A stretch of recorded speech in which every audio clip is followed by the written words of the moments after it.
This is a quarter-mile down. You will hear things. How many people died here? I am feeling a cold chill going up my leg. I mean, I'm not gonna lie, it was kind of nice. We are paranormal investigators. We're gonna figure out what's here and what we can do about it.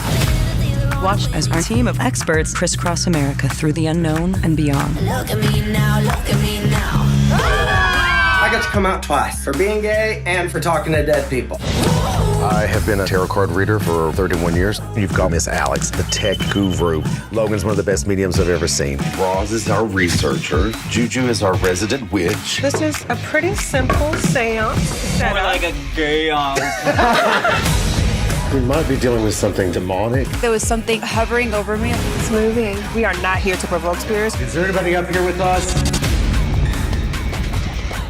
Don't move.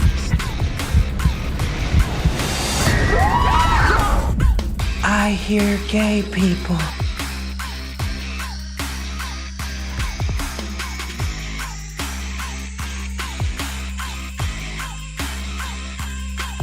Alex. Me first. I've been having paranormal experiences since I was a child, and it kind of became this obsession where I was trying to figure out what it was that was happening, which ties in the technical stuff because I like to be more science-based and trying to understand what it is that's actually happening and trying to explain it through technology.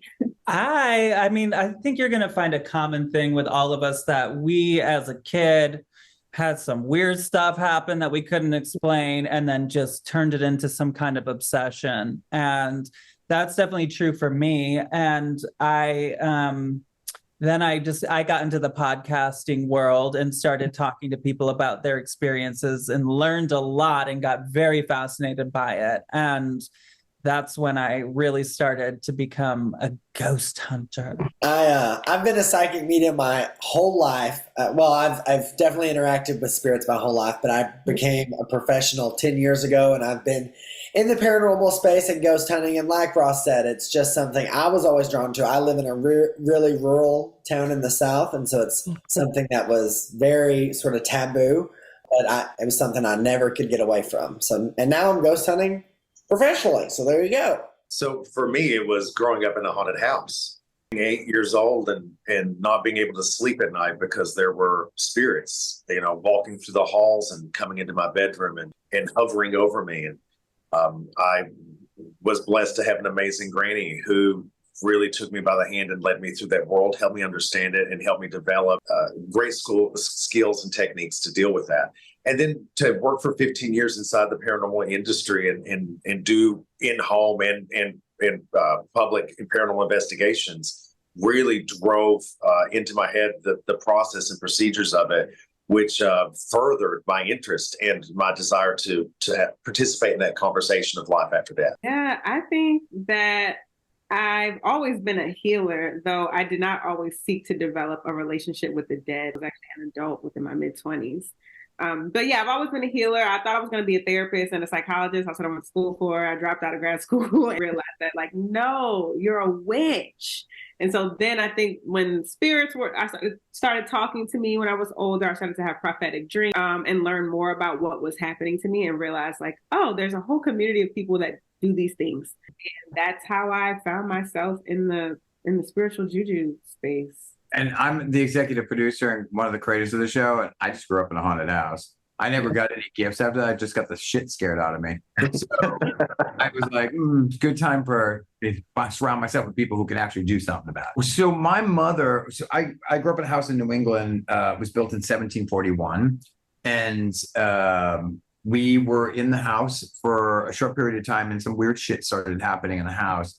And then like a scene out of Poltergeist 2, this old woman's on our front porch in front of this screen door. And I'm like, who the hell is this? And she wanted to talk to my mom. And she was the great granddaughter of the house, but the house was rebuilt in the 1850s. Original foundation was 1741.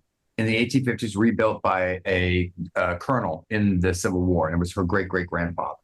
And every time somebody bought the house, and we didn't know this when we bought it, she would come to the house and say, just so you know, my grandfather is still here. This is what he does, whatever. And so my mother one day just got so pissed off. My mother was a neatnik and shit would come out of like be not in place anymore, drive my mother crazy. And she just talked to him and said, listen, Colonel, like, I'm here. I'm going to take great care of your house. We love it here. My kids love it here. And things settled down. But you would hear footsteps in the middle of the night and like all this crazy stuff. My mother would tell me to go clean my room. I'm like, I did just clean my room. And I'd go upstairs. My room wouldn't be clean anymore. So it was, thankfully, I grew up in that house as a kid because my mom did believe that I just cleaned my room. So.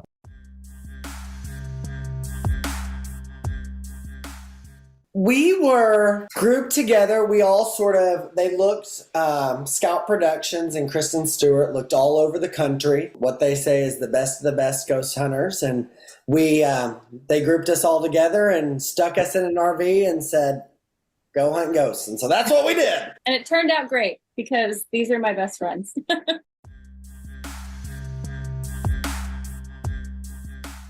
I think each of us brought a tremendous amount of unique skills, talents, and personality. I think the show is really a great showcase of how 5 totally unique individuals can come together for the sole purpose of making lives better and for helping the living just as much as helping the dead. So I think each of us brought something totally unique. And I always joke, I say, we all look like we're going to a party, but we're not going to the same party. Like the 5 of us are not going to the same party.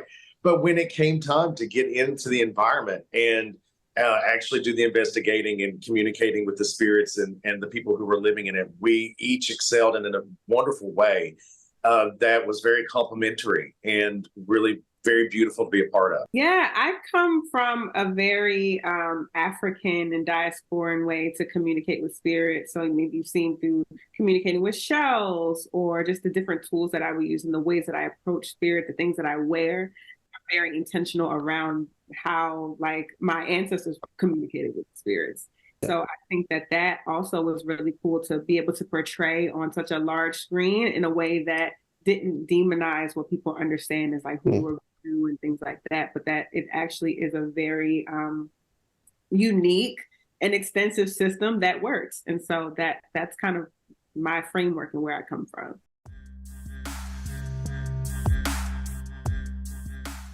The show, I mean, we went to 8 different locations all over America, drove in an RV. Some of them we slept inside of these places. We went to quite a few hotels, motels. We went to an abandoned hospital, a strip club. Some episodes, absolutely terrifying. Some sweet, beautiful things happen. I mean, I would say pretty much every episode, if you watch as a viewer, you're going to laugh, you're going to get scared. You might even cry a time or two. It's definitely a different type of paranormal show. And we look super cute while doing it. Mine was Waverly. I had a blast at Waverly, just being able to use all the equipment to climb into the morgue by myself and just explore my limits of being scared. That probably was my favorite. I loved getting to, they were all my favorite in their own way, but I loved Bisbee because it was, and that's, I think, episode 2. It was very just sort of creepy. I wasn't expecting it to be as freaky and as scary as it was. I'm a psychic, so I'm pretty used to ghosts and paranormal things, but this place was a whole different level of scary. So like Roz and Alex said, the show has everything you could want. It's got the heart, it's got the humor, it's got the scariness. So it's great.